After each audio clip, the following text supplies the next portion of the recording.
질의해 주시기 바랍니다. 예, 반갑습니다. 권성동 의원입니다.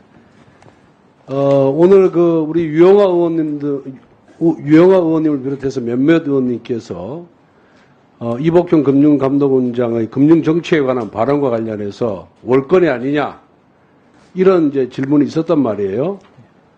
물론 금융감독원장이 금융정책이나 제도에 관해서 자신의 의견을 피력할 수 있다고 봅니다. 그런데 문제는 윤석열 정부 출범 이후에 금융당국의 수장이 지난 2년 동안 금융위원장이 아니라 금감원장이라는 인식이 들 수 있게끔 국민들이 인식하게끔 금융감독원장의 각종 제도나 정책에 대해서 발언이 많았어요. 그럼 금융위는 과연 있었느냐? 김주현 금감위원장이 과연 존재했느냐? 국회의원 나로서도 참 우리 금융감독의 수장이 누구였지? 이런 생각이 들 정도였습니다. 무슨 취지인지 알겠어요? 예. 그만큼 금융위원회가 금융감독에 대한 그립감이 없었다. 약했다. 저는 그렇게 보고 있습니다. 그래서 이 부분에 있어서는 금융위가 금융감독에 총괄한다. 금융감독을 총괄한다. 금융정책을 총괄한다.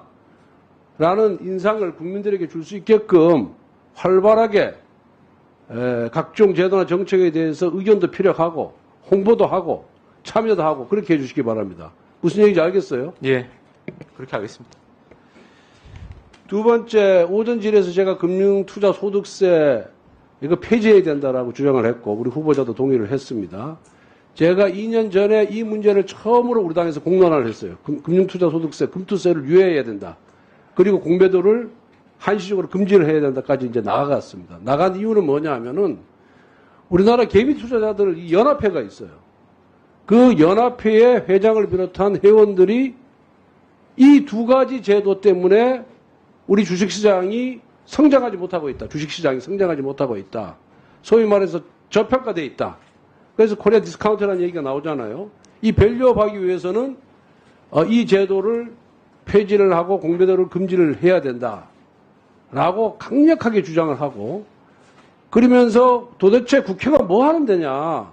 이 수많은 개미 투자자들이 다 원하는 걸 왜 안 해주냐.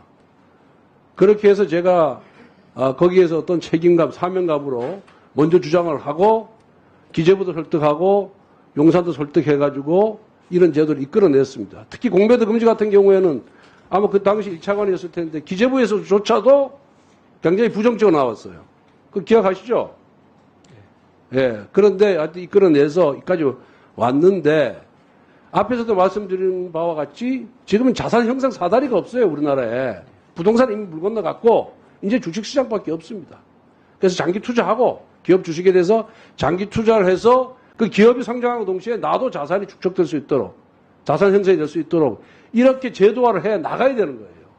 그래서 이 금융투자 소득세를 한번 보면은 과거에는 이제 10억 이상 주식을 갖고 있는 사람들이 양도 차익에 대해서만 한 거예요. 그러니까 소득 있는 곳에 세금 있다라는 이 법원 측에 비춰봐서는 금융투자소득세가 맞죠. 단순히 거래할 때 돈을 내는 것보다는. 그렇지만은 모든 제도라는 건 현실에 맞아야 되거든요. 근데 이 주식시장에 투자하는 사람들의 1%가 한 50 몇 % 정도의 주식 총액을 갖고 있어요.